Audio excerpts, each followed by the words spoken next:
Di sini, kesegaran air murni Cleo terasa setiap hari. Diproses menggunakan teknologi nanofilter, menghasilkan air murni yang ringan dan segar rasanya. Cleo, murni airnya, segar rasanya.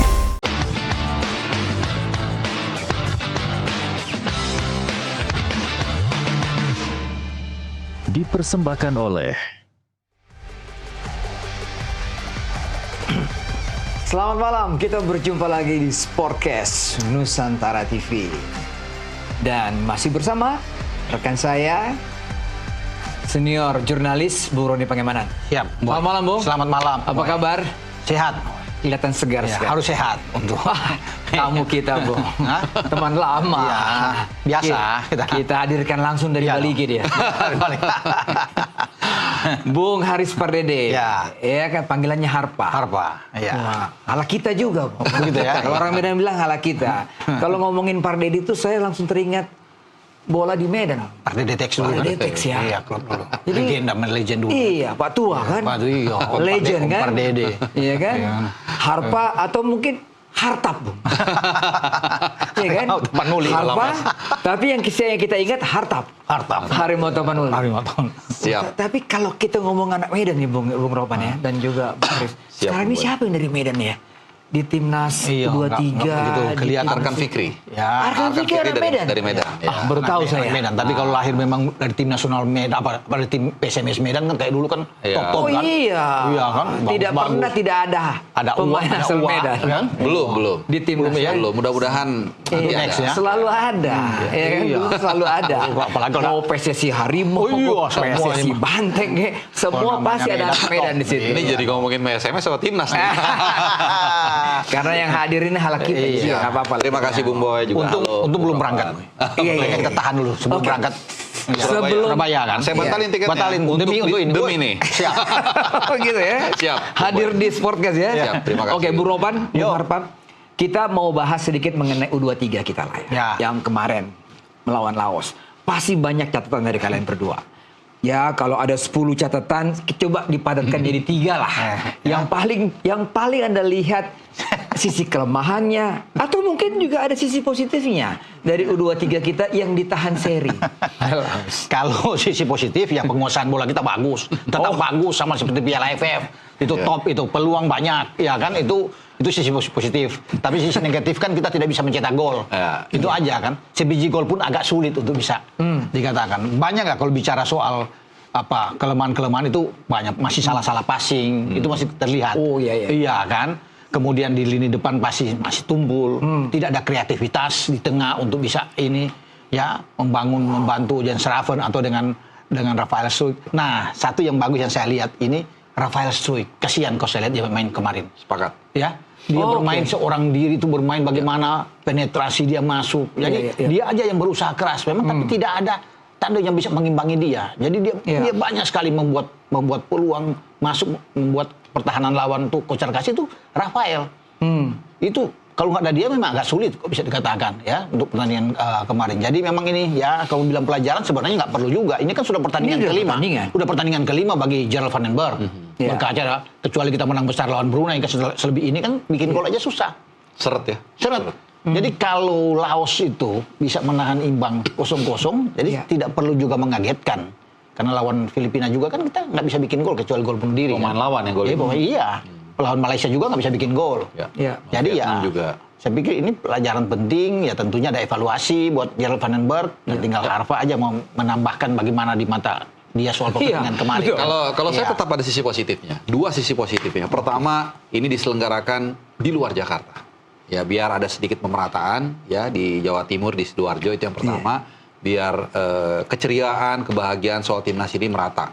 Yang pertama, yang kedua adalah merenggangkan otot-otot kita yang sempat tegang. Nah, dengan adanya bola itu. Tapi kalau ulasan teknisnya tadi Bung Ropo sudah memaparkan Oke. ya banyak sekali kelemahan-kelemahan passing-passing dasar. Kemudian ketika mentok mereka asal-asalan aja menurut saya melakukan crossing, ya kan nggak ball to head tapi ball Iya. to out ya kan. Dan kemudian juga nggak ada umpan progresif, nggak ada kreativitas dan tadi menambahkan supaya ngejahit apa yang dikatakan Bung Ropan. Rafael Struijk kali ini sebenarnya tampil hanya seorang diri ketika Iya. dia mencoba untuk melakukan penetrasi, tidak ada Iya. yang mendukung. Tidak ada yang misalnya kalau dia dijagain siapa yang melebar, siapa yang menjadi magnet, itu tidak ada sama sekali. Dan akhirnya kita berkesimpulan bahwa ya sebulan setelah AFF U23 ini tidak banyak yang dikerjakan PR dari kelemahan kemarin untuk laga lawan Laos. Artinya lini depan kita dalam 5 laga terakhir itu hanya satu kali mencetak gol, pemain kita mencetak gol, itu Jens Raven, itu pun dari corner kick, seperti itu. Kalau lihat line up kemarin itu pasti ini yang terbaik dari yang ada, yang dipasang oleh Van den Broek ya, Bu. Iya, kalau dari line up kan tidak beda jauh dengan di Piala AFF, kecuali Rafael Struijk yang ada dalam tim. Selebihnya kan Raven main, Raihan Hanan, Arkan Fikri, Tony, Robi, semua kan bermain di situ kan. Ada Kakang bisa bermain, ada Kadek, ya, kemudian ada Ferrari bisa bermain, ada Donitri. Ya. Cuma mungkin saya pikir pergantian pemain yang dilakukan oleh Van den Broek ya, menurut saya pikir terlalu cepat menarik keluar Jens Raven, misalnya gitu.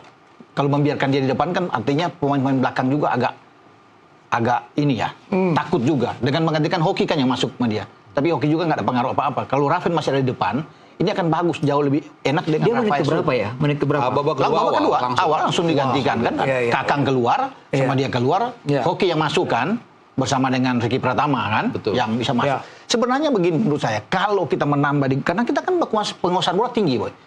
Artinya tinggal menunggu waktu untuk bikin gol. Kalau itu masuk, kita masih punya Sanadin Faris yang bisa megang bola dengan bagus, bisa bermain dengan kalau dia ada Ananda Raihan bisa bermain. Ini kan jauh. Oke, Kakang keluar, Robi yang turun. Kita nggak usah pakai 4 back, 3 back aja cukup.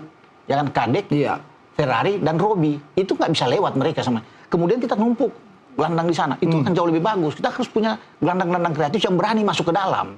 Ada beberapa kali memang Arkan coba untuk melakukan ini, tapi kan sulit. Makanya Rafael Struijk harus ada dukungan Rafael Struijk dengan menambah 2 gelandang itu yang semua bisa kuat dalam pegang bola. Saya pikir kita akan jauh lebih bagus. Menarik nih komentar dari Om Simon Tahamata yang mengatakan bahwa tidak ada pemain yang mendominasi, artinya figur individu. Kita secara tim mendominasi, tetapi ada figur, ya pasti ini lini tengah kan, Bung? Iya dong. Antara Arkan Fikri, Tony atau Robi.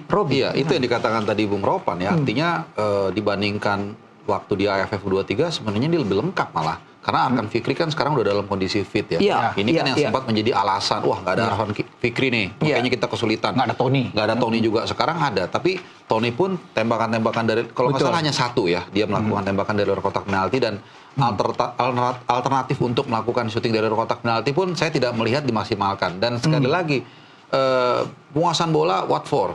Gitu. Terbukti dalam beberapa laga terakhir, di AFF U23 pun kita selalu Vietnam kita juga menguasai. Hampir semua. Hampir semua. Malaysia. Malaysia juga. Dan akhirnya lawan sekarang punya pattern ya. Kalau dia lawan Indonesia, kalau dia merasa sedikit lebih lemah, udah bertahan aja, selesai.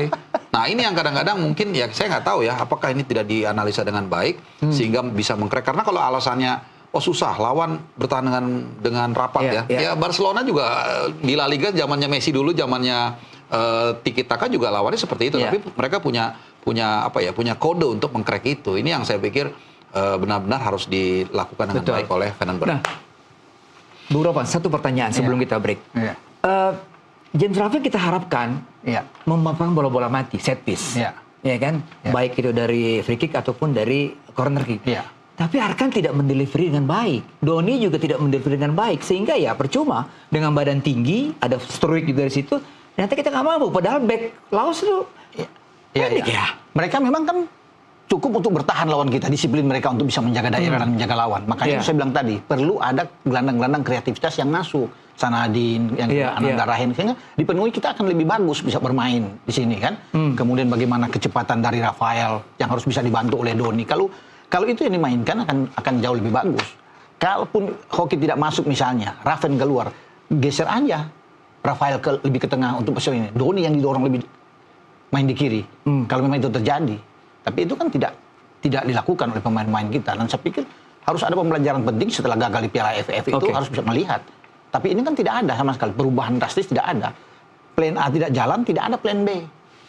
Itu yang kita lihat. Gitu. Oke, kita break dulu. Kita akan membahas lagi mengenai timnas senior yang sebentar lagi akan bertanding uji coba ataupun FIFA Matchday melawan Taiwan ya. Kita kembali setelah pariwara berikut ini.